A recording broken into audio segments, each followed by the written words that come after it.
Hey, it's me, Rob. I've been making these end grain cutting boards for a bit now, and the more I make them, the more I like to experiment with the finish that I put on them.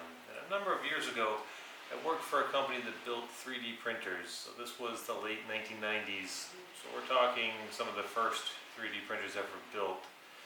And it was before they printed with resin. What they did was they spread a thin layer of powder and printed a binding solution on each successive layer, which bound the whole part together, and you just pulled it out of the powder at the end. And what you were left with at the end, it was impressive for the time, but it was a porous, sort of fragile part. And to get around the fragility, we would take the part and dip it into a bath of melted wax, and the wax would impregnate the part, and it would give it added strength.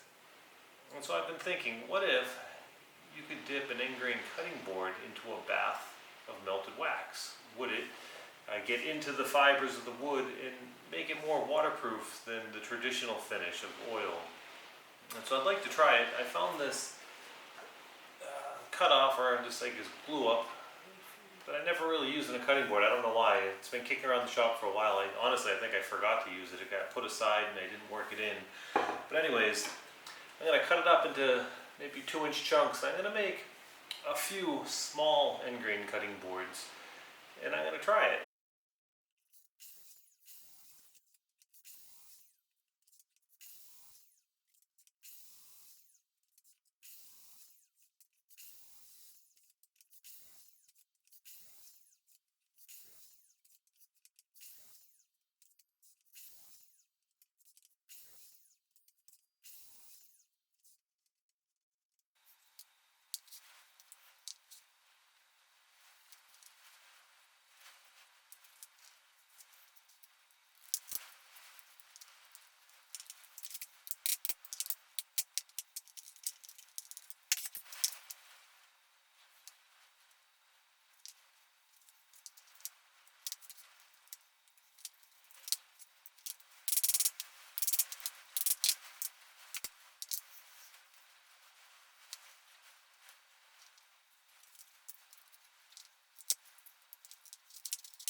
Okay, so I sanded them all to 240 grit. I took all the little sharp edges off.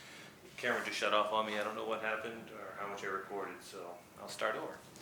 I glued these 3 little mini end grade boards up, or blocks up. They came out okay. The glue up was a total struggle. Apparently I can't operate a camera and do a very simple glue up. I forgot to put glue on half of the block, so I had to pull them out of the clamps and put some glue in the right places and reclamp them. Let's go try to bake these in some wax and see how it goes.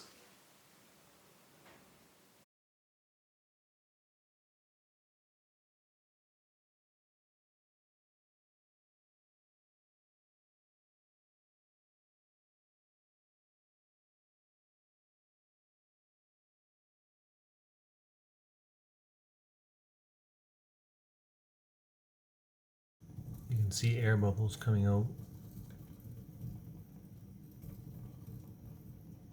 So I think that's the air that was inside the wood. These are the 3 blocks that I soaked in the hot wax. This one here I put in for 10 minutes. This one was in for 20 minutes. And this one was in for 1 hour. I had big plans. I weighed the first block before and after I soaked it in wax, and I intended to do the same for the other 2 blocks so I could see how much wax they soaked up. But I honestly forgot, and I got a little excited to put them in the wax, and I totally forgot to weigh them before I soaked them. So I can't really determine much now. But there's one way I know that I can find out how much wax they soaked up, and that's if I just run them through the bandsaw. I'm just going to cut them, not on the glue line, and I'm going to look at the cross section and see how far down the wax went into each block. So I'll do that now. I'll cut them up and we'll have a look.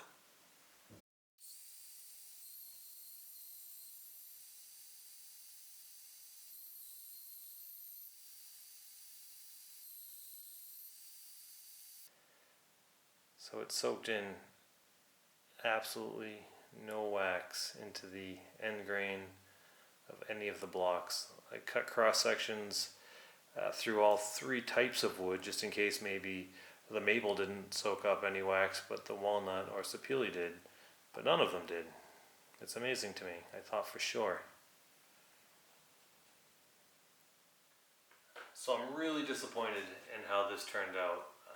I honestly thought that I was going to be able to soak an end grain cutting board in hot wax and it would absorb the wax deep into the wood and I would be left with something that was waterproof for a much longer time than say a standard finish. After doing this and cutting open all of those blocks, or all three blocks, it didn't absorb any wax into the grain at all. It was just on the surface. I mean, the wax just barely went through the surface and stopped. And after being in the wax for an hour, I would say that's an ample amount of time for the wood to absorb any wax if it was going to. And it absorbed absolutely none.